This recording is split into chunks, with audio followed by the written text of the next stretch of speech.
Bonjour, bonjour à tous, bienvenue sur le plateau de Parole d'Évangile. Donc bonjour à mes sœurs. Bonjour à tous. Bonjour à tous. Donc aujourd'hui nous allons commencer une série d'émissions sur le sujet de la séparation. Voilà, la séparation d'avec les personnes en fait, les catégories de personnes, les différentes catégories de personnes avec lesquelles on doit se séparer. Voilà, pour avoir une marche chrétienne épanouie et vivante. Et donc, mais avant de commencer, on va remettre ces moments entre les mains du Seigneur. Seigneur, merci pour ta grâce, merci pour ce partage, Seigneur Père, merci pour ta parole, Seigneur Père, que tu puisses conduire toutes choses. Je demande vraiment de te glorifier, Seigneur Père, de mettre tes paroles dans nos bouches, Seigneur Père, de nous conduire par ton esprit, Seigneur Père, de libérer ton peuple, Seigneur, du joug de l'ignorance, Seigneur Père, du joug du péché, Seigneur. Que ton nom soit loué et glorifié, Père. Amen. Amen. Donc voilà, pour cette première émission, on va parler des faux frères en fait, la séparation d'avec les faux frères. Voilà. Donc on va prendre plusieurs exemples et notamment on va définir les caractéristiques des faux frères. Voilà, c'est ce que le Seigneur m'a montré, il m'a enseigné là-dessus, sur ce sujet de la séparation en fait. Donc les caractéristiques des faux frères, ainsi que les dénominateurs communs, pour pouvoir les reconnaître. Bien sûr, on a le Saint-Esprit, donc on doit aussi prier pour que Dieu nous montre l'état de cœur des gens.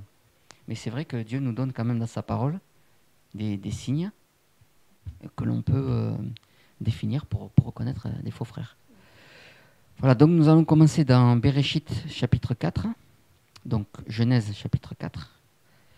Bereshit, ça veut dire commencement, hein, Genèse. Donc du verset 1 au verset 12. Donc, est-ce que tu veux lire, Micheline ? Alors, Adam connut Chava, sa femme. Elle conçut et enfanta Caïn. Elle dit, j'ai acquis un homme avec Yahweh. Elle enfanta encore Abel, son frère. Abel devint berger de petit bétail et Caïn devint cultivateur du sol. Et il arriva au bout de quelque temps que Caïn offrit à Yahweh une offrande des fruits de la terre. Abel, de son côté, offrit des premiers-nés de son troupeau et de leur graisse. Yahweh porta son regard sur Abel et sur son offrande, mais il ne porta pas son regard sur Caïn, ni sur son offrande. Et Caïn fut très fâché, et son visage fut abattu. Yahweh dit à Caïn, « Pourquoi es-tu fâché, et pourquoi ton visage est-il abattu ? Si tu agis bien, tu relèveras ton visage. Si tu agis mal, le péché est couché à la porte et son désir se porte vers toi. Mais toi, domine sur lui. » Caïn parla à Abel, son frère. Il arriva que comme ils étaient dans les champs, Caïn s'éleva contre Abel, son frère, et le tua. Yahweh dit à Caïn, « Où est Abel, ton frère ?» Et il lui répondit, « Je ne sais pas. Suis-je le gardien de mon frère, moi ?» Et il dit, « Qu'as-tu fait ? La voix du sang de ton frère crie de la terre à moi. Maintenant donc tu seras maudit de la terre qui a ouvert sa bouche pour recevoir de ta main le sang de ton frère.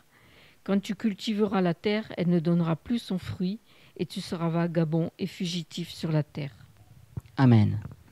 Donc voilà, là on voit l'archétype du faux frère, le premier de toute la création, qui tua son frère Abel. Et pourquoi le tua-t-il ? Donc on va prendre un verset dans 1 Yohanan 3. Donc 1 Jean chapitre 3. Verset 8 au verset 13.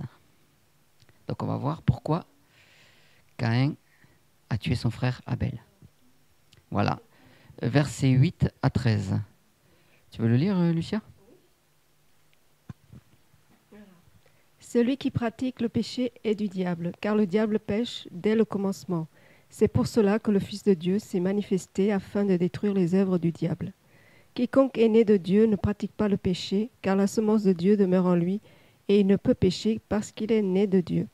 Et c'est à cela que l'on reconnaît les enfants de Dieu et les enfants du diable.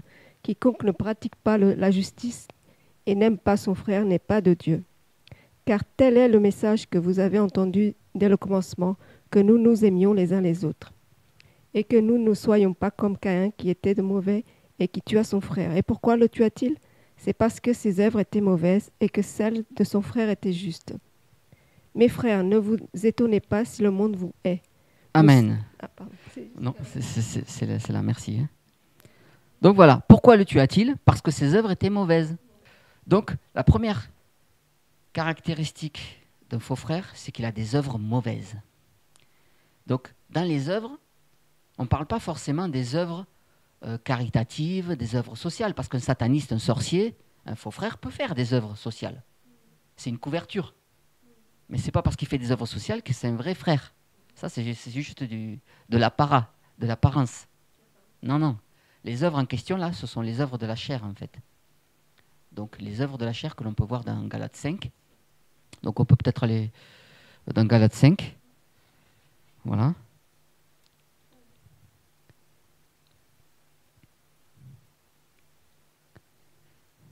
Hop. Ouais.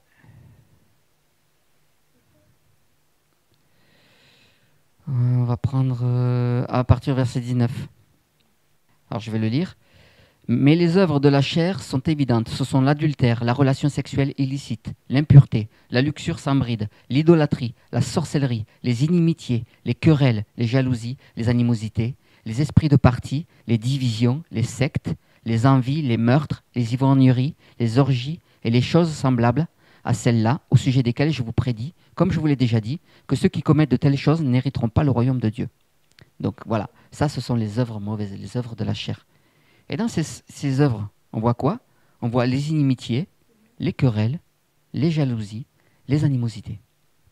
Et on voit que Caïn était empreint de cette haine envers son frère, parce que ces œuvres qui étaient faites finalement par lui-même, ce n'étaient pas des œuvres spirituelles, c'était des œuvres charnelles, par ses propres efforts en fait, n'étaient pas agréables à Dieu, et ça ne lui a pas plu. Mais on verra aussi pourquoi il ne pouvait pas donner un sacrifice agréable et pourquoi ce n'était pas possible qu'il puisse être agréé de Dieu. On le verra plus tard ça.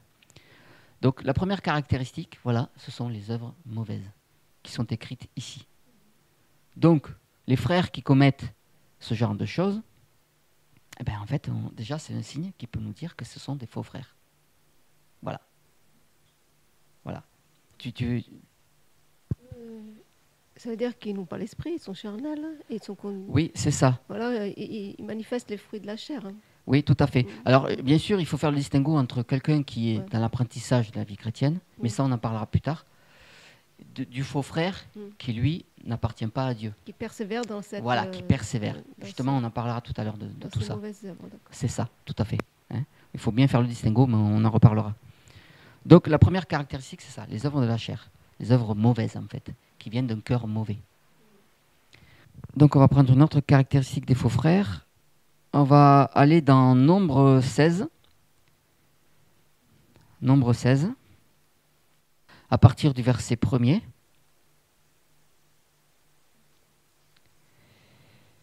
Et bon, pour la compréhension de cette histoire, pour ceux qui ne connaissent pas, on va aller jusqu'au verset 50. Hein.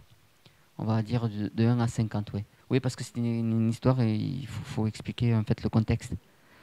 Donc, je vais le lire. Hein. Or, Coré, fils de Yitzhar, fils de Kehat, fils de Lévi, prit avec lui Dathan et Abiram, fils d'Eliab, et On, fils de Pélet, tous trois fils de Ruben. Et ils s'élevèrent contre Moshe avec 250 hommes des fils d'Israël, qui étaient des princes de l'assemblée, de ceux que l'on convoquait pour tenir le conseil, et qui étaient des gens de renom. Et ils s'assemblèrent contre Moshe et contre Aaron, et leur dirent, « C'en est assez, puisque tous ceux de l'assemblée sont saints, et que Yahweh est au milieu d'eux, pourquoi vous élevez-vous au-dessus de l'assemblée de Yahweh ?» Quand Moshe eut entendu cela, il se jeta sur son visage, et il parla à Coré et à toute son assemblée en disant, « Au matin, Yahweh fera connaître celui qui lui appartient et celui qui est saint, et il le fera approcher de lui. Il fera approcher de lui celui qu'il aura choisi. Faites ceci, prenez des encensoirs, Coré et toute son assemblée. Et demain, mettez-y du feu et mettez-y de l'encens devant Yahweh, et celui que Yahweh choisira, c'est celui-là qui sera saint. C'en est assez, fils de Lévi. » Moshe dit aussi à Coré, « Écoutez maintenant, fils de Lévi, est-ce trop peu de choses pour vous que le Dieu d'Israël vous ait séparé de l'assemblée d'Israël pour vous faire approcher de lui, afin de faire le service du tabernacle de Yahweh, et pour vous tenir devant l'assemblée afin de la servir ? et qu'il t'ait fait approcher de lui, toi et tous tes frères, les fils de Lévi, et vous exigez aussi la prêtrise? C'est pourquoi toi et toute ton assemblée, vous vous êtes rassemblés contre Yahweh. Car qui est Aaron pour que vous murmuriez contre lui? Et Moshe envoya appeler Dathan et Abiram, fils d'Eliab, qui répondirent, nous n'y monterons pas. Est-ce trop peu que tu nous aies fait monter hors d'un pays où coule le lait et le miel pour nous faire mourir dans le désert? Vas-tu encore nous gouverner? Oui, nous gouverner? Certes, tu ne nous as pas fait venir dans un pays où coule le lait et le miel, et tu ne nous as pas donné un héritage de champs ni de vignes. Veux-tu crever les yeux de ces gens? Nous ne monterons pas. Alors Moshe fut très fâché, et il dit à Yahweh, n'aie pas égard à leur offrande de grains. Je n'ai pas pris d'eux un seul âne, et je n'ai fait de mal à aucun d'eux. Puis Moshe dit à Coré, toi et tous ceux qui sont assemblés avec toi, trouvez-vous demain devant Yahweh, toi et eux avec Aaron. Et prenez chacun vos encensoirs, et mettez-y de l'encens, et que chacun présente devant Yahweh son encensoir. Il y aura 250 encensoirs, toi et Aaron aussi, chacun avec son encensoir. Ils prirent donc chacun son encensoir, ils mirent du feu et y déposèrent de l'encens, et ils se tinrent à l'entrée de la tente d'assignation avec Moshe et Aaron. Et Coré fit rassembler contre eux toute l'assemblée à l'entrée de la tente d'assignation. Et la gloire de Yahweh apparut à toute l'assemblée. Puis Yahweh parla à Moshe et à Aaron en disant, séparez-vous du milieu de cette assemblée et je les consumerai en un seul instant. Mais ils tombèrent sur leur visage et dirent, ô Dieu, Dieu des esprits de toute chair, un seul homme a péché et tu te mettras en colère contre toute l'assemblée? Et Yahweh parla à Moshe en disant, parle à l'assemblée et dis-lui, retirez-vous d'auprès de la demeure de Coré, de Dathan et d'Abiram. Moshe donc se leva et alla vers Dathan et Abiram, et les anciens d'Israël le suivirent. Et il parla à l'assemblée en disant, éloignez-vous, je vous prie, d'auprès des tentes de ces méchants hommes, et ne touchez à rien qui leur appartienne, de peur que vous ne soyez consumés par tous leurs péchés. Ils se retirèrent donc d'auprès des demeures de Coré, de Dathan et d'Abiram. Et Dathan et Abiram sortirent et se tinrent debout à l'entrée de leur tente, avec leurs femmes, leurs fils et leurs petits-enfants. Et Moshe dit à ceux-ci, vous connaîtrez que Yahweh m'a envoyé pour faire toutes ces choses, et que je n'agis pas de moi-même. Si ces gens meurent comme tous les humains meurent, et s'ils subissent le sort commun à tous les humains, Yahweh ne m'a pas envoyé. Mais si Yahweh fait une chose nouvelle, et si la terre ouvre sa bouche pour les engloutir avec tout ce qui leur appartient, et qu'ils descendent vivants dans le Sheol, vous saurez alors que ces hommes-là ont irrité par mépris Yahweh. Et il arriva qu'aussitôt qu'il fut achevé de dire toutes ces paroles, la terre qui était sous eux se fendit. Et la terre ouvrit sa bouche et les engloutit, avec leurs tentes et tous les gens qui appartenaient à Coré et tous leurs biens. Ils descendirent donc vivants dans le Sheol, eux et tous ceux qui leur appartenaient. La terre les recouvrit, et ils disparurent au milieu de l'assemblée. Et tout Israël qui était autour d'eux s'enfuit à leurs cris. Ils disaient en effet, prenons garde que la terre ne nous engloutisse. Un feu sortit de la part de Yahweh et consuma les 250 hommes qui offraient de l'encens. Puis Yahweh parla à Moshe en disant, dis à Éléazar, fils d'Aaron, le prêtre, qu'il ramasse les encensoirs du milieu de l'embrasement et d'en répandre au loin le feu, car ils sont tous sanctifiés. Avec les encensoirs de ceux qui ont péché contre leur âme, que l'on fasse des lames étendues dont on couvrira l'autel. Puisqu'ils ont été offerts devant Yahweh et qu'ils ont été sanctifiés, ils serviront de signe aux enfants d'Israël. Ainsi Éléazar le prêtre prit les encensoirs de cuivre que ces hommes qui furent brûlés avaient présentés, et on en fit des lames pour couvrir l'autel. C'est un encensoir pour les enfants d'Israël, afin qu'aucun étranger qui n'est pas de la race d'Aaron ne s'approche pour brûler de l'encens devant Yahweh, et ne soit comme Coré, et comme ceux qui ont été assemblés avec lui, selon ce que Yahweh avait déclaré par Moshe. Or, dès le lendemain, toute l'assemblée des enfants d'Israël murmura contre Moshe et contre Aaron en disant, vous avez fait mourir le peuple de Yahweh. Et il arriva comme l'assemblée s'amassait contre Moshe et contre Aaron, et comme ils tournaient les regards vers la tente d'assignation, voici la nuée la couvrit, et la gloire de Yahweh apparut. Moshe et Aaron vinrent devant la tente d'assignation. Et Yahweh parla à Moshe en disant, retirez-vous du milieu de cette assemblée, et je les consumerai en un instant. Alors ils se prosternèrent le visage contre terre, et Moshe dit à Aaron, prends l'encensoir et mets-y du feu de dessus l'autel, pose-y de l'encens, et va promptement à l'assemblée, et fais la propitiation pour eux. En effet, une grande colère est sortie de devant Yahweh, la plaie a commencé. Et Aaron prit l'encensoir, comme Moshe lui avait dit, et il courut au milieu de l'assemblée, et voici la plaie avait déjà commencé sur le peuple. Alors il mit de l'encens, et fit la propitiation pour le peuple. Et comme il se tenait entre les morts et les vivants, la plaie fut arrêtée. Et il y en eut 14 700 qui moururent de cette plaie, outre ceux qui étaient morts à cause de Corée. Et Aaron retourna auprès de Moshe à l'entrée de la tente d'assignation, et la plaie s'arrêta. Amen. Waouh. Donc, 14 700 personnes qui moururent ce jour-là. Pourquoi? Parce qu'ils se sont rebellés. Voilà. Rebellés contre quoi? Contre l'ordre établi par Dieu. Ils n'ont pas accepté que Moshe et Aaron soient établis pour le peuple, pour le diriger, en fait. Parce qu'en fait, et ça, on peut le rassembler on peut le comparer à ce qu'on vit aujourd'hui. Dans les assemblées, en fait, on s'aperçoit que c'est la démocratie qui règne. Ce que j'appelle moi la démocratie. Démocratie, voilà. Parce qu'en fait, on ne vit pas dans une démocratie. La démocratie, c'est complètement satanique. On vit dans une théocratie, dans l'assemblée chrétienne. La théocratie, c'est quoi? C'est le gouvernement de Dieu. Voilà. Selon ses règles à lui. Or, nous sommes un corps, nous sommes une armée, et dans une armée, il y a des officiers, il y a des sous-officiers, il y a des militaires du rang, il y a des gens qui sont des spécialistes, et chacun est à sa place, et œuvre pour le bien commun. Ça, c'est la théocratie, et c'est Dieu qui dirige. Et il place les uns et les autres comme il a voulu. Or, Yahweh avait placé Moshe et Aaron pour conduire ce peuple, pour le conduire dans la bonne direction. Mais que s'est-il passé? Coré, Dathan, Abiram, ces gens-là, qui avaient un cœur mauvais, voilà, l'esprit de Caïn, se sont rebellés.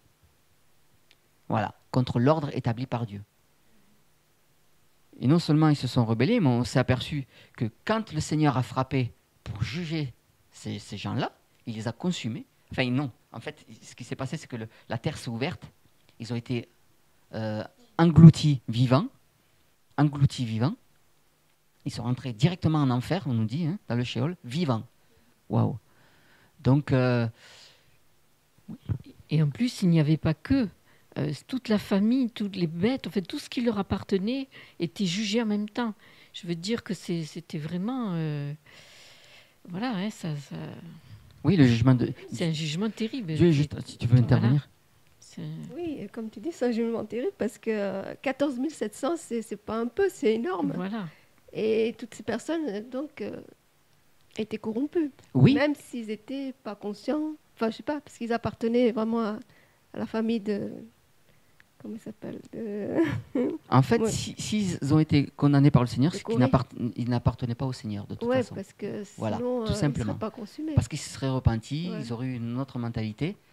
Mais là où on voit vraiment que Dieu est puissant et que vraiment c'est son esprit qui a animé Moshe et Aaron, c'est qu'ils ont quand même intercédé pour ce peuple-là. C'est-à-dire que ces faux frères les attaquaient, mais eux, ils ont prié pour qu'ils ne soient pas détruits. Mais comme Dieu est juste, il a quand même assouvi sa sentence. Mais sa sentence a été moindre, parce qu'elle aurait pu être pire, si Moshe n'était pas intervenu. Vous voyez? Donc, les faux frères attaquent les vrais, et les vrais prient pour les faux. C'est à ça qu'on reconnaît les faux des vrais. Eh oui. Quand il dit à Jérémie, les faux frères, tuons-le avec la langue. Donc, là où Caïn a tué avec l'épée, entre guillemets, il a fait couler le sang, eh bien, les faux frères, ils tuent avec la langue. Voilà, ils tuent avec la langue. Et donc, là, cette histoire, elle est très claire. Hein. Et quel était le jugement de Dieu? Est-ce que Dieu a laissé faire? Non. Il a justifié ses serviteurs. Il les a justifiés comment? En éliminant carrément les faux frères.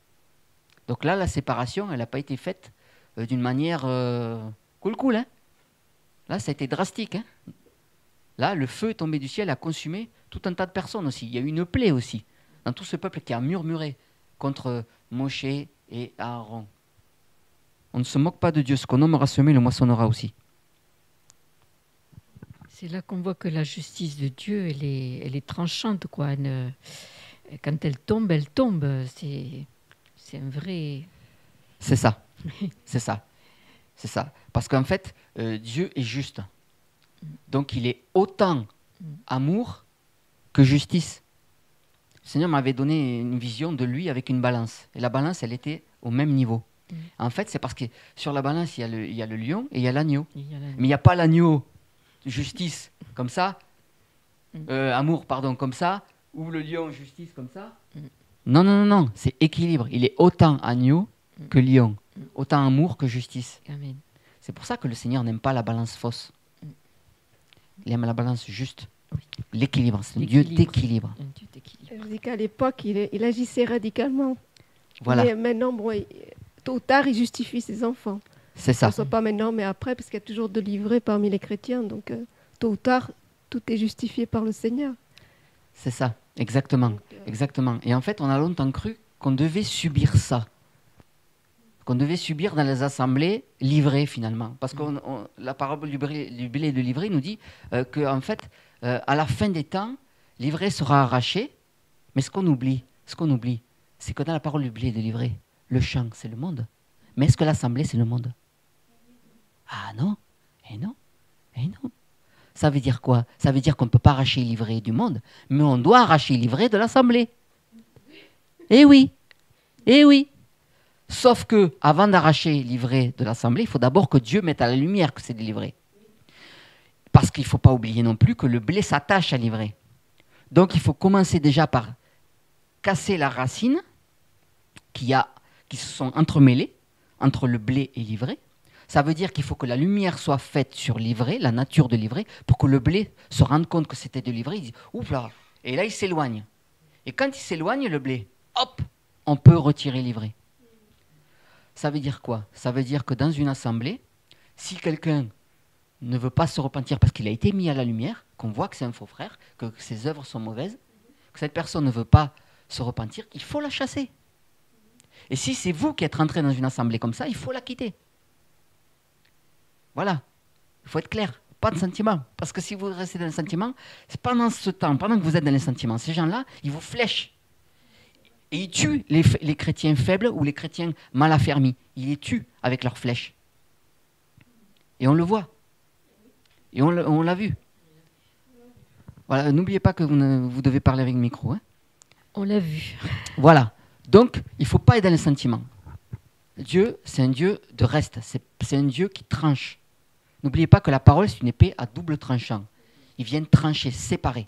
Il a dit, hein, je ne suis pas venu amener la paix, mais l'épée. La séparation, la division entre ceux qui sont de lui et ceux qui ne sont pas de lui. Donc, vous n'avez pas à subir la compagnie des faux frères. C'est faux. Si vous voyez que vous êtes avec des faux frères, vous n'avez pas la même vision, vous devez vous séparer. Vous pouvez vous réunir chez vous. Réunissez chez vous. Ou alors, séparez-vous de ces gens-là. Dites-leur, après une ou deux, comment dire, après les avoir repris une ou deux fois, si les gens ne veulent pas changer, ben, dites-leur, on ne peut plus travailler ensemble, on ne peut plus œuvrer ensemble. C'est pas possible. Parce qu'on n'a pas la même vision. C'est comme une créature à plusieurs têtes. Vous voyez? Ou comme une voiture à plusieurs chauffeurs. Elle va aller où la voiture? Dans le décor, hein? Ben oui. Donc on n'est pas là pour créer des monstres. L'église de Christ, c'est pas un monstre à plusieurs têtes, avec plusieurs cœurs. Un cœur mauvais et un cœur bon, non. Donc au départ, on ne peut pas savoir. Parce que les personnes se cachent au départ. Mais après, au fur et à mesure, la Bible dit que le méchant ne peut résister dans l'assemblée des justes. Donc tôt ou tard, le Seigneur va faire la lumière. Et il peut le faire de n'importe quelle manière. Il peut aussi parler en songe, en vision à ses enfants. Voilà. Et nous, notre devoir, c'est aussi de prier pour savoir qui est qui. Voilà, pour savoir qui est de lui, qui n'est pas de lui. Et le Seigneur nous le montre automatiquement, puisqu'on est sincère. Il a dit, hein, tout ce que vous demanderez à mon nom, croyez que vous l'avez reçu, vous le verrez s'accomplir. Le à mon nom, là, c'est pas au nom de Jésus. Hein.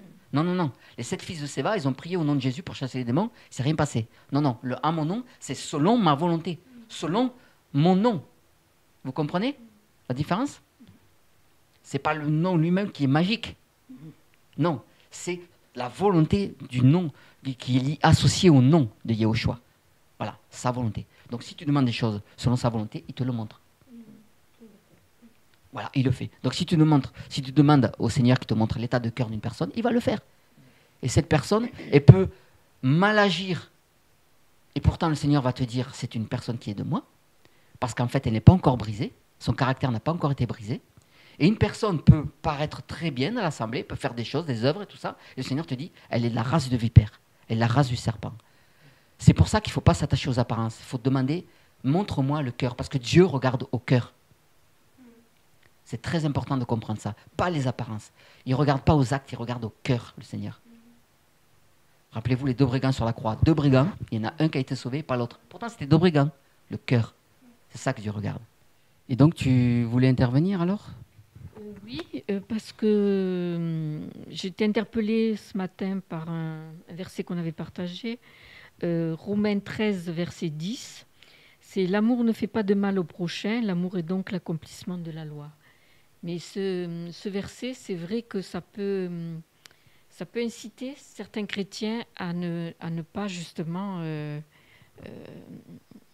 rentrer dans cette distinction avec les faux frères, parce qu'on a peur de faire du mal au prochain, et donc on reste dans l'amour, quoi. On pense rester dans l'amour, mais on n'est plus dans la justice. Voilà, exactement, c'est ça. Et du coup, on pêche contre Dieu. Pourquoi? Parce qu'on ne prend pas position pour protéger les enfants de Dieu. Et on les laisse avec les loups, donc les agneaux avec les loups, les lions avec les hyènes, les aigles avec les vautours, et ça fait un zoo. Voilà. Donc les assemblées deviennent des zoos. Donc les zoos, on prend un ticket, on paye et on va visiter. Mais ça reste un zoo. Et ce n'est pas l'assemblée selon Dieu. Ce n'est pas la vision de Dieu, ça. Dieu, c'est un Dieu qui arrache, qui sépare. Donc si on ne veut pas de cette séparation, qu'on veut rester dans les sentiments, l'œuvre ne pourra jamais avancer. Ce n'est pas possible. D'accord? Donc, comme je vous ai dit, il y a 3 types de séparation. Là, aujourd'hui, on parle vraiment des faux frères. Alors, moi, ce que je considère comme faux frères, ce sont bien les gens qui ne sont pas de Dieu. D'accord? Voilà. Je ne parle pas des gens qui sont dans le processus d'être transformés. C'est pour ça qu'on ne peut pas dire à quelqu'un qui a un problème de caractère dehors. Non, non, non. La Bible dit, supportez-vous les uns les autres. Mais attention, le mot supporter, là, c'est antekomai. Ça veut dire attachez-vous, s'attacher. Donc, je ne peux pas m'attacher à un vautour, je ne peux pas m'attacher à un loup, et je ne peux pas m'attacher à une hyène, un scorpion, un serpent. Et non. Donc, supporter quoi? Supporter qui? Ben, mes vrais frères et sœurs. Voilà, ceux dont Dieu m'a parlé, m'a montré l'état de cœur. Peu importe qu'ils aient des travers. Même s'ils ont des travers, oui, et alors? C'est parce qu'ils sont dans le processus de transformation. C'est parce qu'ils ont un problème de caractère. Mais le caractère, Dieu s'en occupe. Il le fait pour nous. Pourquoi il ne le ferait pas pour les autres? Moi, je parle bien des faux frères, ceux qui ne sont pas de Dieu. Voilà. Donc, on va prendre un autre passage. Donc, on a vu la première caractéristique, c'est les œuvres mauvaises. Voilà, l'esprit de Caïn. Ceux qui tuent avec la langue. Voilà, qui tuent les prophètes qui leur sont envoyés. Et pourquoi ils les tuent? Parce qu'ils ne veulent pas que le peuple soit libéré. Ils ne veulent pas voir le peuple libre. Ils veulent poser un joug sur ces âmes-là. Ils veulent que ces âmes soient sous leur contrôle. Justement, on va prendre un passage dans 1 Jean, chapitre... dans 3 Jean, chapitre 1. 3 Yohanan, chapitre 1, verset 9. Juste le verset 9. Voilà. Alors, tu veux le lire, Micheline? J'ai écrit à l'Église, mais Diotrephe, qui désire être le premier parmi eux, ne nous reçoit pas. Voilà. J'ai écrit à l'Église, mais Diotrephe, qui désire être le premier parmi eux, ne nous reçoit pas. Donc, la 3e caractéristique, c'est l'esprit de contrôle, c'est l'orgueil, la jalousie. Voilà. Donc, ce dénominateur commun, on le retrouve chez Caïn, chez Dathan, Abiram, c'est la jalousie. Ça, c'est vraiment un dénominateur commun de ces gens. Et Diotrephe, vous voyez, c'était un faux frère. Il ne voulait pas que Jean aille visiter l'église. Parce qu'il savait que Jean était porteur d'un message qui libère. Qu'il était porteur d'une onction qui libère. Et Diotrephe, lui, il avait peur. Pourquoi? Parce qu'il a cru que un appel, c'était un titre. Il avait peur pour son titre. Il avait peur pour sa position. Il n'avait pas la vision du corps. Il avait une vision personnelle. Il n'avait pas une vision globale. Il avait une vision centrée sur lui-même. Il voulait qu'on le reconnaisse, lui, en tant que pasteur, apôtre, prophète, évangéliste, peu importe. Voilà, ça, ce sont les Diotrephes. Les Diotrephes n'aiment pas les prophètes. Et oui, parce que les Diotrephes, ils ont peur. Ils ont peur que le peuple soit libéré. Ils ont peur pour leur place, leur position dans l'assemblée. Donc ce n'est pas le salut des âmes qui les intéresse, ce n'est pas que l'œuvre de Christ avance qui les intéresse, c'est leur position. Vous voyez? Et ce dénominateur commun, c'est la jalousie. Diotrephe, Corée, Caïn, jaloux. Jaloux, jaloux, jaloux, jaloux. Voilà, ça c'est le premier dénominateur commun. Donc on a vu les caractéristiques, hein. C'est les œuvres mauvaises, c'est la rébellion à l'ordre établi par Dieu, pas par les hommes, hein, par Dieu. Et ensuite l'esprit de contrôle. On veut contrôler les gens. Donc les faux frères, ils ont un esprit de contrôle. Cet esprit vient de l'esprit de Jézabel. Voilà, c'est un esprit de contrôle. Et avec l'esprit de Jézabel, il y a aussi tout ce qui est sorcellerie, il y a tout ça, hein, bien sûr. Donc, un deuxième dénominateur commun, outre la jalousie, c'est la filiation. C'est-à-dire que ces gens-là ne sont pas issus de Dieu, tout simplement. Ils sont de la postérité du serpent. Voilà. Donc, il y a une fausse doctrine qui dit que Caïn, en fait, est issu de la relation entre Satan et Ève. Alors que Ève, elle dit, j'ai acquis un enfant de Yahweh. D'accord? Donc, Caïn était de la postérité du serpent sur le plan spirituel, dans son cœur, pas physiquement. Rappelez-vous d'autres cas de faux frères comme ça. Ésaü et Jacob. Vous voyez? Ésaü et Jacob. Ésaü qui voulait tuer son frère Jacob parce que tout simplement, Ésaü était de la postérité du serpent. Et ils étaient pourtant issus du même père, de la même mère. Et oui, donc cette doctrine de Satan qui a eu des relations avec Ève, elle n'est pas possible. Et pourquoi elle n'est pas possible aussi? Parce que Jésus, donc le Messie, le dernier Adam, il est descendu forcément de toute la génération d'Ève. Donc il n'aurait pas pu descendre de Ève si le serpent avait souillé Ève. Vous comprenez?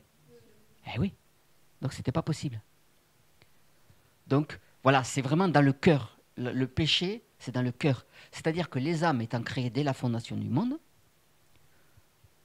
c'est à ce moment-là, ayant le libre arbitre dans leur cœur, qu'elles ont choisi de servir ou Dieu ou Satan. Et Dieu a regardé, il a dit, ceux qui me choisissent, ce sont mes élus. Ceux qui ne me choisissent pas, c'est la postérité du serpent. Et à chaque fois qu'ils naissent, qu'ils arrivent sur cette terre, peu importe l'époque, ils arrivent, ils ont déjà un cœur. Soit le cœur pour Dieu, ils sont de la postérité, ils sont du blé, soit ils sont de la race du serpent, ils sont de l'ivraie. Voilà. Voilà pourquoi on a le devoir, j'ai bien dit le devoir, d'arracher l'ivraie des assemblées. Je ne dis pas du monde, comme la parabole du blé et de l'ivraie. Je parle des assemblées.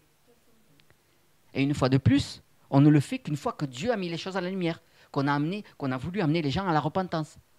Il s'agit pas, c'est pas parce que Dieu t'a montré que cette personne n'est pas de Dieu que tu dois la chasser comme ça. Non, non, non, non. Il y a tout un processus. Il y a tout un processus. Il faut que les œuvres soient exposées, les œuvres des ténèbres soient exposées à la lumière de Christ.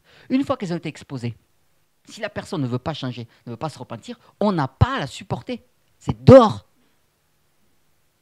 Il faut être clair.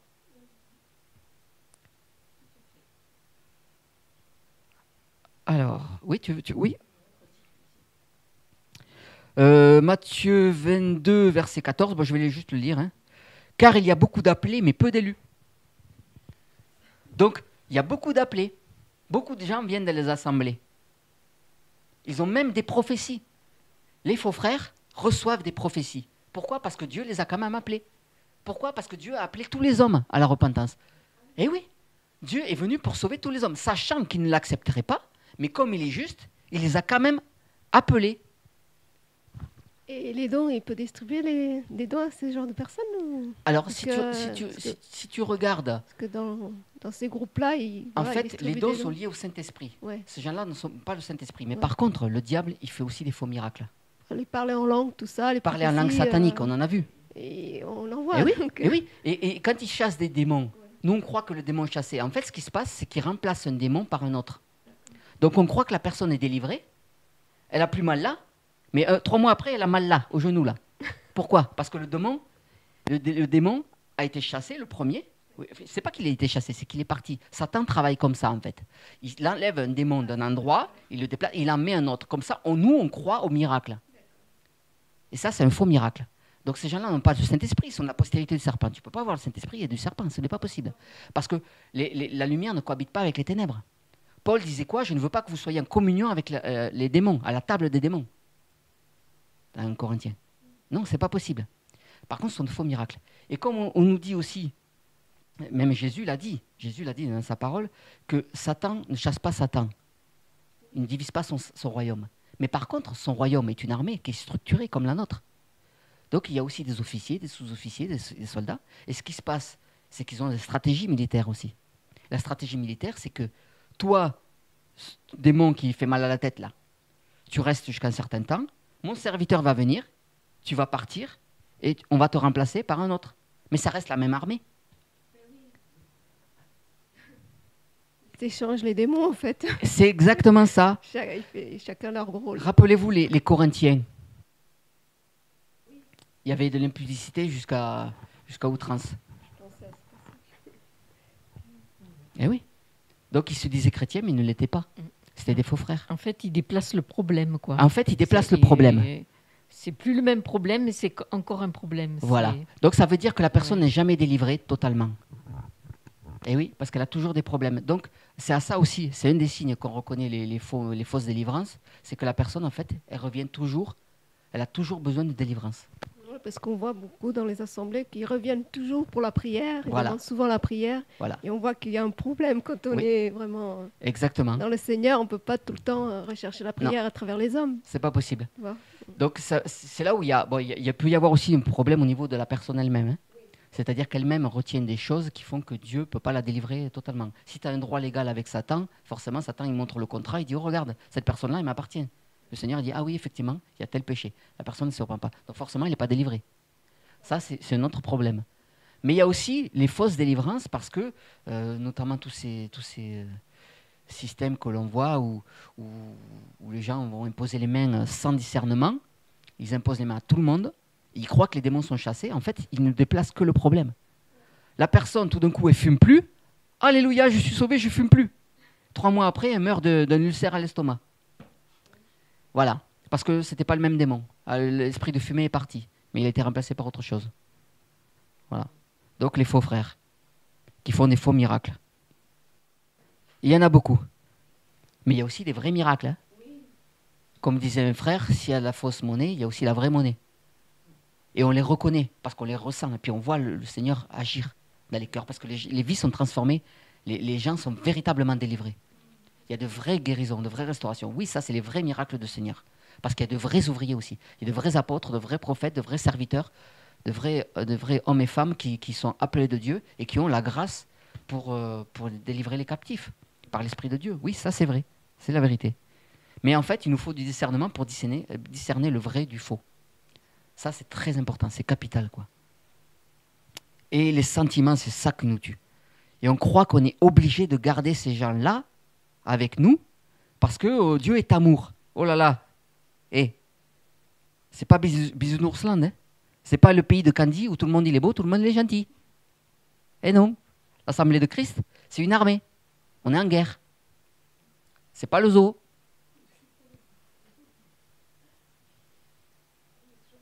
Donc il faut des prédicateurs, des frères et des sœurs qui ont le courage de dire non, stop, halte à la blague. Maintenant, on ne joue plus. Tu veux pas te repentir, dehors. Parce que mes frères et sœurs, pendant ce temps-là, ils sont tués. Pendant que les gens chantent, pendant que les gens louent, eux, ils flèchent. Ils affaiblissent. Et il y a une lourdeur spirituelle après. Et on n'arrive pas à décoller, on n'arrive pas à prier, on n'arrive pas à louer. Pourquoi? Parce qu'il y a tous ces sorciers satanistes qu'on garde. On sait qu'il y a un problème, mais on ne fait rien. Pourquoi? Parce qu'on n'a pas forcément la connaissance de tous ces principes-là. Et du coup, l'ignorance, ça tue. Mon peuple est détruit parce qu'il lui manque la connaissance. Or, vous connaîtrez la vérité, et la vérité vous affranchira, vous rendra libre. Donc, on a besoin de la vérité, de la parole. Oui? Oui, par ce manque de connaissances, des fois, on a peur de juger son prochain. Parce qu'on ne doit pas juger, il faut bien comprendre, juger et juger, quoi. En fait, ce que la Bible dit par rapport à ce passage de juger, c'est on n'a pas le droit de juger dans le sens de condamner. Parce que les mots grecs ne sont pas les mêmes. Nous, on traduit toujours par juger, juger, juger partout. Non, non, non. C'est discerner, c'est condamner. Voilà. Donc, l'homme spirituel discerne de tout, mais je n'ai pas le droit de condamner. C'est Dieu qui condamne. Rappelez-vous que David n'a pas condamné Saül. Il a dit, moi je te laisse à la justice de Dieu. Moi je ne te toucherai pas. Mais par contre, il s'est séparé de Saül. Il n'est pas resté avec Saül. Il a pris sa propre armée et il est parti, David. Il n'est pas resté dans le gouvernement de Saül. Pas du tout. Il a fait son gouvernement à part. Il s'est séparé. Jacob n'est pas resté avec Ésaü. Eh oui. Dans le cas d'Isaac et d'Ismaël, c'est encore autre chose. Vous voyez? Parce qu'Ismaël a reçu quand même des promesses. C'est quand même une autre dimension. Voilà. Ils ne sont pas du même père spirituel parce que Ismaël est issu d'Abraham, alors qu'Isaac est issu d'Abraham. Donc Abraham, c'est père élevé. Et Abraham, père de la multitude, c'est-à-dire le père de la foi, d'une multitude de gens qui allaient accepter Christ en fait. Voilà. Et père élevé, c'est le père orgueilleux. Voilà pourquoi Ismaël, il était orgueilleux. Vous voyez? Donc c'est pas la même nature. Mais Ismaël a reçu des promesses. Et nous savons qu'à la fin des temps, les pays arabes auront une restauration aussi avec Israël. Donc c'est pas le même, c'est pas pareil. Mais voilà, moi je reste vraiment sur les faux frères dans le sens qui ne sont pas vraiment, qui sont pas du tout de la postérité voilà, qui sont vraiment de livrés. Donc, vous voyez, c'est grave, hein? Si on ne comprend pas ces principes-là, on va subir des choses qu'on n'a pas à subir. Et du coup, on subit notre assemblée au lieu de la vivre. On se dit, oh, aujourd'hui, il y a assemblée. Ah, il va y avoir... et puis, j'ai pas envie de... Mais c'est quoi ça? À quoi ça sert? Autant rester chez soi. Il vaut mieux... Le Seigneur dit quoi? Là où 2 ou 3 sont réunis en mon nom, je suis au milieu d'eux. Donc, il vaut mieux être 2 ou 3 qui ont le même esprit, la même vision, qu'une centaine où il y a des cafards, il y a des lézards, il y a des araignées, il y a des serpents, et puis il y a quelques colombes aussi là qui sont étouffées, voilà. Et nous on met tout ça dans un panier, on appelle ça l'assemblée. Voilà. Moi j'appelle ça le panier de crabe. Voilà, on est comme ça et on étouffe. Et on prend des pics de partout là, des flèches. Non, halte la blague. Et en plus de ça, ça empêche l'œuvre du Seigneur. Et ça oui, retarde l'œuvre du Seigneur. Son œuvre parmi ses enfants. Bien sûr, parce que ça crée des divisions, des sectes. Tout à fait. Dieu n'est pas un Dieu de secte, de division, c'est un Dieu d'ordre. C'est un Dieu d'unité, mais d'unité d'esprit. Pas d'unité de corps, d'unité d'esprit. Parce qu'on peut être sans... c'est pour ça que tout à l'heure, je reviens sur la démocratie et la théocratie. Admettons que si jamais l'Assemblée est dirigée comme en démocratie, tout le monde va lever la main pour choisir, pour faire des choix. D'accord? Qu'est-ce qui se passe si vous avez une assemblée de, on va dire, 19 personnes? Une assemblée de 19 personnes. Que sur ces 19 personnes, vous avez 9 grains de blé et 10 grains d'ivraie. Quand ils vont lever la main, qui va définir ce qu'il faut faire par rapport à l'œuvre, par rapport à la vision? Ben, c'est l'ivraie, parce qu'ils seront plus nombreux. Ils seront 10 contre 9. Donc, si vous laissez la démocratie, c'est plus l'esprit qui règne, selon son ordre, c'est les 10 gars qui ont levé la main qui appartiennent au serpent. La démocratie. Eh ouais. Alors qu'en théocratie, Dieu établit des gens pour diriger, parce qu'ils sont établis avec l'esprit, la connaissance aussi, notamment les anciens, pour veiller à ce qu'il n'y ait pas de loup. Normalement, un ancien, un évêque, l'épiscopos, c'est un surveillant. C'est quelqu'un qui, quand il voit le loup, il lui dit, hop, hop, le loup là, c'est pas ici là. L'entrée, c'est pas... La bergerie là, Mais qu'est-ce qu'on fait aujourd'hui? Qu'est-ce qu'ils font les anciens? Qu'est-ce qu'ils font les évêques? Ils laissent rentrer les loups. Parce qu'ils sont dans le sentiment, parce qu'ils ne veulent pas juger, parce qu'ils ne veulent pas choquer, parce que gna gna gna gna gna gna gna gna. Et il faut arrêter les gna gna là. Hein? À un moment donné, il faut des gens qui ont du courage. Dieu, il a besoin de serviteurs qui ont du courage pour dire stop. On dit stop. Et quand il y a des gens qui se lèvent avec du courage pour dire stop, tout d'un coup, les chrétiens sont libérés. Ah, c'est pas mieux là? Ah ouais, quand même, hein? Eh oui, parce que le Seigneur, c'est comme ça qu'il voit les choses. Donc si tout le monde se lève correctement, par l'esprit, attention, hein, parce qu'il y a aussi des gens qui vont dans les assemblées et qui détruisent tout le monde, sans distinction. Bom, bom, bom, bom, bom, bom. Hop, à la mitrailleuse. Et ils pensent qu'ils font l'œuvre. Non, c'est pas ça faire l'œuvre. Faire l'œuvre, c'est faire preuve de discernement. On a besoin de discernement spirituel. Dieu nous donne du discernement. Donc pour savoir qui est qui. Et une fois de plus, il ne faut pas juger aux apparences. Quelqu'un peut paraître ne pas être de Dieu et être de Dieu, mais parce qu'il est en travail avec le Seigneur. Et quelqu'un peut paraître de Dieu, voilà, hein, et puis avec un vêtement de brebis, on en reparlera dans une autre émission de ça, et finalement ne pas être de Dieu. Il ne faut pas qu'on soit abusé par nos yeux. Bon, maintenant, on a quelques signes là qui nous sont donnés. Les œuvres de la chair, la rébellion, l'esprit de contrôle, la jalousie, les querelles, voilà, les divisions, les sectes. Parce que ces gens-là, ils ne sont pas forcément dans l'ivrognerie, dans l'adultère et tout ça, hein. Ils sont clean, hein. Pas de souci. Hein. Ils lisent leur Bible et tout. Hein. Ça, il n'y a pas de souci. Hein. Mais c'est dans le cœur. Dans le cœur.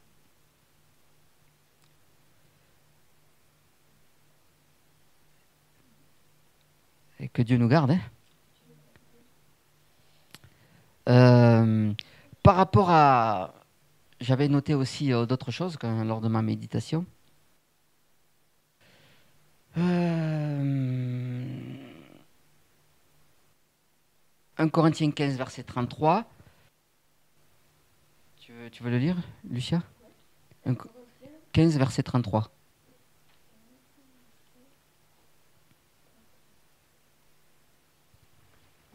Ne vous égarez pas, les mauvaises compagnies corrompent les bonnes mœurs. Quittez l'ivrognerie. C'est bon, oui, c'est juste ce verset, merci. Ne vous égarez pas, les mauvaises compagnies corrompent les bonnes mœurs. Donc si tu as mauvaise compagnie dans ton assemblée, qu'est-ce qui va se passer au bout d'un moment? Tu vas être affecté. Donc là où tu avais une vie de l'esprit qui était efficace, où tu étais vraiment en communion avec le Seigneur, là tout d'un coup tu n'arrives plus à lire la Bible, tu n'arrives plus à prier, tout ça. Pourquoi? Parce que tu es affecté par les faux frères qui passent leur temps à te contaminer. Parce qu'ils s'opposent toujours, ce sont des gens qui s'opposent. Ils s'opposent à la vision de Dieu, ils s'opposent à la vision spirituelle, ils s'opposent. Ils sont charnels. Voilà.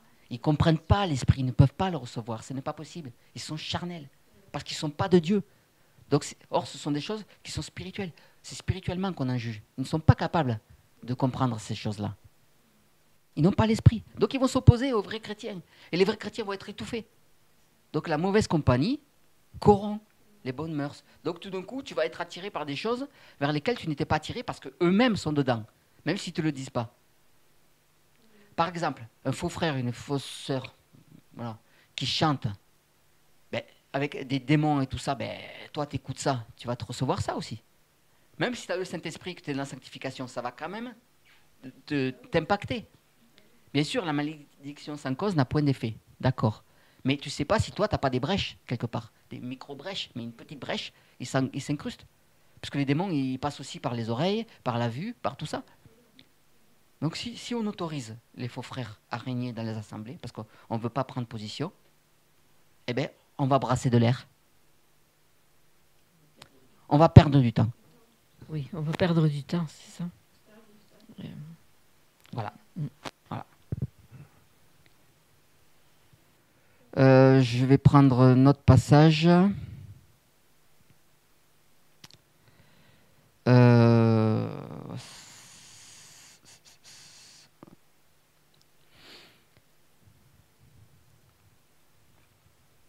On va prendre...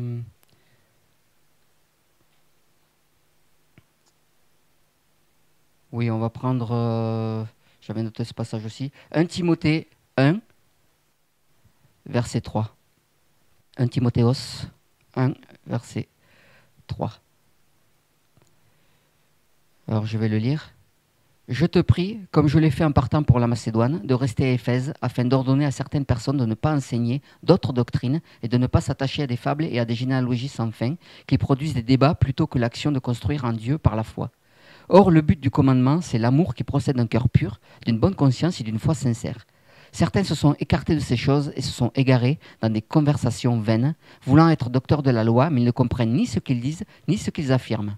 Or, nous savons que la loi est bonne pour celui qui en fait un usage légitime, sachant bien que ce n'est pas pour le juste que la loi a été établie, mais pour les sans-loi et les rebelles, pour les impies et les pécheurs, pour les sans-religion et les profanes, pour les parricides et les meurtriers, pour les fornicateurs, pour les homosexuels, pour les marchands d'esclaves, pour les menteurs, pour les parjures, et pour tous ceux qui s'opposent à la saine doctrine, selon l'évangile de la gloire du Dieu béni qui m'a été confié. Mon fils Timotheos, voici le commandement que je te confie conformément aux prophéties faites précédemment sur toi, afin que par elles tu combattes le bon combat, en gardant la foi et une bonne conscience que quelques-uns ont rejetée, et ils ont fait naufrage quant à la foi. De ce nombre sont Hyménaïos et Alexandros, que j'ai livrés à Satan, afin qu'ils apprennent à ne plus blasphémer. Donc, il y a vous voyez, Hyménée et Alexandre, Hyménaïos et Alexandros, se sont opposés, se sont opposés à Paul et à la saine doctrine. Ils ont voulu enseigner des choses qui n'étaient pas enseignables. Et qu'est-ce qu'on constate? Que Paul les a livrés à Satan pour qu'ils apprennent à ne plus blasphémer. Waouh! Mais si on fait ça aujourd'hui, on va nous traiter de sorciers. Alors que Paul l'a fait, c'est biblique. Et encore, nous, on ne se permet même pas de le faire, alors qu'on aurait l'autorité de le faire. Et on ne le fait pas. Nous, on prie pour la personne. Vous voyez? Alors qu'on a le mandat quand même. Mais on ne le fait pas. Pourquoi? Parce que nous sommes comme Moïse et Aaron face à Corée. On préfère bénir que maudire. Ça, c'est très important. C'est capital, ça. Si eux nous maudissent, nous, on les bénit. Bénissez vos ennemis, ne maudissez pas. Et comme ça, vous amasserez des chardons avant sur leur tête. Amen. Voilà, donc nous allons enchaîner avec un autre passage. Donc dans Galates chapitre 2, versets 1 à 5. Donc tu veux le lire, Micheline? Oui. Alors 14 ans après, je montai de nouveau à Yerushalayim avec Barnabas et je pris aussi avec moi Titos. Et ce fut d'après une révélation que j'y montai. Je leur exposai l'évangile que je prêche parmi les nations, en particulier à ceux qui sont les plus considérés, afin de ne pas courir ou avoir couru en vain. Mais Titos, qui était avec moi et qui est grec, n'a même pas été contraint de se faire circoncire. Et cela à cause des faux frères qui s'étaient furtivement introduits et glissés parmi nous pour épier la liberté que nous avons en Yahushua Mashiach afin de nous réduire en esclavage. À ces gens-là, nous n'avons pas cédé un seul instant, nous ne nous sommes pas soumis afin que la vérité de l'Évangile soit maintenue parmi vous. Amen. Donc si c'était soumis à ces faux frères, la vérité de l'Évangile n'aurait pas été maintenue parmi eux. Parce qu'ils auraient été étouffés, ils auraient été tués. Voilà. Donc ces faux frères veulent toujours amener des choses qui sont contraires à la vision de l'esprit. Même si au départ elles paraissent bien, mais en fait, ce n'est pas conduit par l'esprit. Et ça peut insidieusement, au fur et à mesure, vous tuer, tout simplement, spirituellement. Voilà. Donc on nous parle bien des faux frères qui s'immiscent en fait dans les assemblées, quoi. Ils peuvent avoir une apparence vraiment mielleuse. Voilà. Mais voilà. Donc, mais ils ne sont pas de Dieu. Ils sont là pour détruire, en fait. Ils sont amenés par Dieu, Satan, pour détruire les assemblées. Et si on n'a pas ces discernements, c'est cuit. Hein. Voilà. L'œuvre que le Seigneur voulait nous confier ne pourra pas aboutir. Alors, heureusement que Dieu veille sur ses enfants, veille sur son œuvre, et à un moment donné, il met la lumière. Voilà. Sinon, il n'y aurait aucune œuvre qui ne pourrait se faire, parce que... voilà. Mais par contre, on perd du temps pendant ce temps-là. Pendant ce temps-là, on perd du temps. Eh oui. Je voulais lire un autre passage aussi, dans 2 Corinthiens 11, verset 20. Alors aujourd'hui, on est beaucoup dans la parole, hein, mais c'est normal, parce que... Voilà, on n'a pas le choix. Alors, verset 20. 2 Corinthiens 11, verset 20. Voilà, toutes ces références sont des références que j'ai notées pendant ma méditation, en fait, que j'ai trouvées voilà, très percutantes, très parlantes. Donc, si quelqu'un vous réduit en esclavage, si quelqu'un vous dévore, si quelqu'un s'empare de vous, si quelqu'un s'élève au-dessus de vous, si quelqu'un vous frappe au visage, vous le supportez. Donc, en fait, les Corinthiens, finalement, ils finissaient par supporter les faux frères. Parce que ça devenait comme une évidence. Ça devenait une habitude. Et au fur et à mesure, on meurt spirituellement, quoi. Et c'est là qu'on peut comprendre que ce verset qu'on citait tout à l'heure, là, de Romains 13, 10, l'amour ne fait pas de mal au prochain. Et c'est ce qui fait qu'on n'arrive pas à prendre ce courage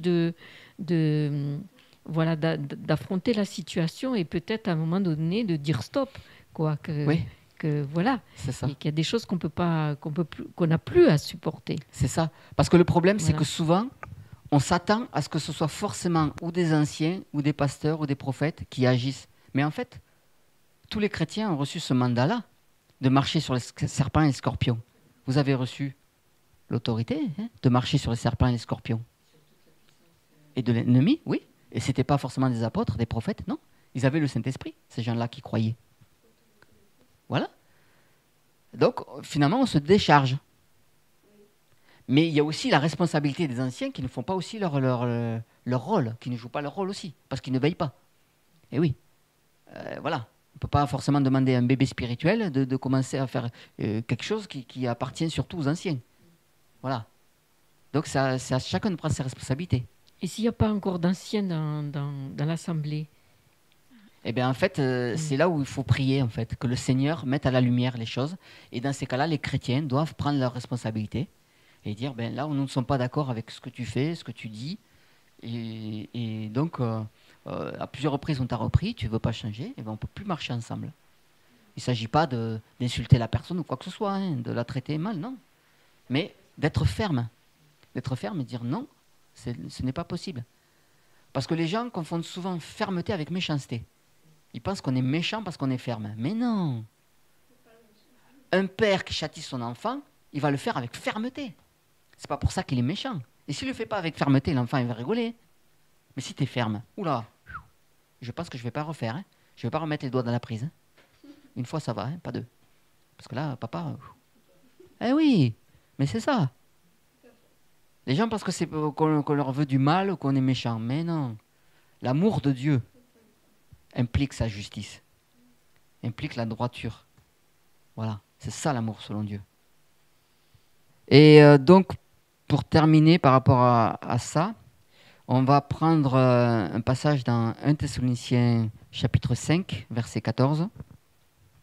Bon, il y aurait d'autres choses à dire, mais on va pas... Après, si vous ne voulez pas contre intervenir, vous pourrez intervenir après ce verset-là. Verset 14. Nous vous en prions aussi, mes frères, avertissez les désordonnés, consolez ceux qui ont l'esprit abattu, supportez les faibles et soyez patients envers tous. Donc là, on reprend le passage là. Nous vous en prions aussi, mes frères, pas mes faux frères, mes frères en Christ, mes frères qui ont la même vision, qui ont le même esprit, mes frères, pas les autres, mes frères. Avertissez les désordonnés. D'accord? Donc dans les désordonnés, il y a à la fois des frères et des faux frères. Et oui, parce qu'il y a des frères qui sont en travail, comme on l'a dit tout à l'heure, et des faux frères aussi. Mais ce sont toujours des désordonnés, parce qu'ils ne sont pas dans l'ordre selon Dieu. Voilà, ils sont encore dans le péché ou dans des travers de caractère. Et bien sûr, pour les faux frères, bien sûr que forcément, ils sont dans le péché. C'est obligatoire, d'une manière ou d'une autre. Consolez ceux qui ont l'esprit abattu. Supportez les faibles, donc les faibles dans la foi, bien sûr. D'accord? Et soyez patients envers tous. Mais envers tous. Ce n'est pas envers les faux frères. Quand un serpent rentre dans votre maison, vous êtes patient avec lui, hein? Ah! Si un scorpion rentre dans votre chambre, vous allez être patient? Ah non, vous allez faire quoi? Vous allez prendre le balai, dehors. Donc, soyez patients envers tous, virgule, les frères.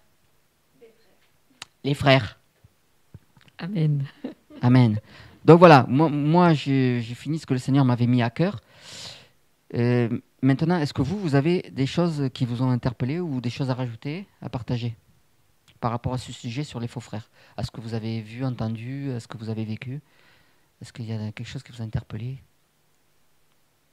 Et par rapport à une expérience récente, je dis oui, que vraiment, c'est une bénédiction de pouvoir redresser une situation comme ça, que des frères se lèvent dans l'assemblée et au nom du Seigneur et conduits par l'Esprit du Seigneur, remettent de l'ordre et fassent prendre conscience que c'est important pour pas que l'assemblée meure, pour pas que des frères et sœurs meurent. Exactement. C'est vraiment indispensable. Et de toute façon, ça correspond aussi au travail du Seigneur qui permet ces choses-là, des intervenants comme ça, pour que, parce que le Seigneur fait son tri. Et en même temps, c'est un tri. C'est un tri qu'il opère. Le Seigneur Voilà, a son vent à la main voilà. et il fait son nettoyage. Le Seigneur m'avait vraiment montré ça, il est en train vraiment de nettoyer son air, en fait, de faire le tri. Parce que l'enlèvement est proche. Donc, il est en train déjà de séparer le blé et l'ivraie dans les assemblées. Donc, à la fin du monde, oui, le l'ivraie sera ôté, mais du monde, oui, ça c'est vrai. Mais aujourd'hui, c'est dans les assemblées. L'assemblée, c'est pas le monde. C'est le royaume de Dieu. C'est la théocratie. Oui, parce que le jugement commence dans la maison de Dieu. Eh oui. Eh oui. Eh oui. C'est- Donc d'abord, c'est un l'église ordre. est épurée. Voilà. On enlève l'ivraie de l'église. Enfin, de l'église. L'église n'a pas d'ivraie en elle-même. Je parle des assemblées plutôt. Voilà. Parce que le terme église, moi je parle du corps de Christ. Je fais bien le distinguo entre les assemblées et l'église. L'église véritable, c'est pas de l'ivraie, Voilà. c'est du blé. C'est du blé. Voilà. Mais le Seigneur fait son nettoyage dans les assemblées Voilà. qui se réunissent en son nom. Voilà. Voilà. Et une fois qu'il aura fait ce nettoyage-là, ben c'est sûr que, bien sûr, il y aura toujours de l'ivraie qui viendra, Mhm. ça c'est sûr. Hein. Mais maintenant, c'est aux chrétiens à prendre leurs responsabilités et à dire maintenant, ce qu'on a vécu avant, on ne veut plus le revivre. Donc, stop. Si toi, tu arrives pour mettre le bazar, tu ne vas pas le mettre longtemps. C'est clair. Ça va être vite fait. Et puis on sait que Dieu est un Dieu de reste, c'est pas un Dieu de foule. Pendant le ministère terrestre du Seigneur, il avait de nombreuses foules derrière lui qui ont écouté l'enseignement, mais au moment où, après sa mort et sa résurrection, quand ils étaient réunis dans la chambre haute, il n'y en avait plus que 120. Donc on voit bien qu'il y a même... voilà, ça s'est épuré. Parce qu'il y avait des gens qui venaient par intérêt et non pas pour le Seigneur. Voilà, Voilà, c'est ça. c'est- C'est ça. C'est ça. Donc, voilà. Hein. Il faut qu'on prenne nos responsabilités, en fait. Voilà. Il ne faut pas qu'on soit dans les sentiments. Il ne faut pas qu'on ait cette vision de l'amour de Dieu qui est sentimentale, charnelle, en fait. Il faut qu'on soit juste. Voilà. Et que... oui. Non, pardon. Vas-y. Non, en fait, parmi nous, c'est vrai que à travers ces épreuves, ces expériences, on apprend à être ferme et ne pas, comme tu dis, être dans les sentiments et à juger, enfin, avoir cette pensée de juger et tout ça. Non, il faut vraiment, quand c'est vraiment, voilà, le Seigneur parle à tous ses enfants, il va montrer la même vision, il va montrer qui est qui C'est ça. à chacun de nous. C'est ça. Et donc, à partir de là, on doit vraiment prendre cette autorité de Christ et être ferme. Voilà. Donc la fermeté, C'est ça. moi, c'est C'est ce ça. qui nous... Et c'est pour ça qu'il vaut mieux se séparer, être Ouais. moins nombreux, mais avec la même unité d'esprit, que d'être avec des gens qui vont tuer la vision. Quoi. Mm. Parce qu'ils vont s'opposer, ils vont vous tuer avec la langue, quand c'est pas physiquement, hein, s'ils essaient pas de vous empoisonner. Et oui, parce que ça arrive aussi. Il y a des sorciers, des satanistes qui viennent pour aussi de tuer aussi les frères et sœurs. Après, attention, parce qu'il y a aussi des satanistes et des sorciers qui peuvent se convertir. Hein. C'est pour ça que je dis bien, il faut d'abord que la lumière ait été faite avant de chasser quelqu'un, quoi que ce soit. Il y a tout un processus. Hein. Il ne s'agit pas de flinguer les gens. Éprouver les esprits, voilà. Éprouver Éprouver les les esprits Mm. pour savoir s'ils sont de Dieu. Voilà, ça, ce verset, il est capital. C'est avec le temps qu'on va reconnaître qui est qui. Voilà, c'est ça, Ouais. parce que ça ne se voit pas toujours. Ouais, Ça c'est se voit pas toujours. Des fois, c'est visible, mais vous savez, le Satan ne va pas venir avec des grosses cornes. Hein. Non, Non. Il va venir en vêtement l'apparence de la brebis. piété, des Voilà, fois. voilà. Et il va venir avec la parole. Rappelez-vous, Satan est venu Tenter le Seigneur dans le désert avec la parole. Avec la parole, oui. Eh oui, eh oui. Eh oui. Donc voilà, je ne sais pas si vous vouliez rajouter autre chose. Non? Donc voilà, nous avons terminé pour cette émission. Donc nous vous encourageons à rester ferme devant le Seigneur, à ne pas hésiter à vous séparer des faux frères, ne pas subir vos assemblées, mais les vivre. Si vous ne vivez pas votre communion fraternelle, ça ne sert à rien, restez chez vous. Il vaut mieux vous réunir en petit groupe que de rester dans une assemblée où il n'y a pas l'unité d'esprit. Et de toute façon, le Seigneur fait son nettoyage dans le temps, au fur et à mesure. 1, puis 2, puis 3, puis 4, et puis au bout d'un moment.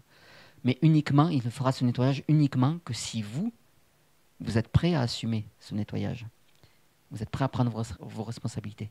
Sinon, vous allez subir. Et l'assemblée ne pourra pas grandir et mûrir. Voilà. Donc, nous vous disons à bientôt sur Parole d'Évangile.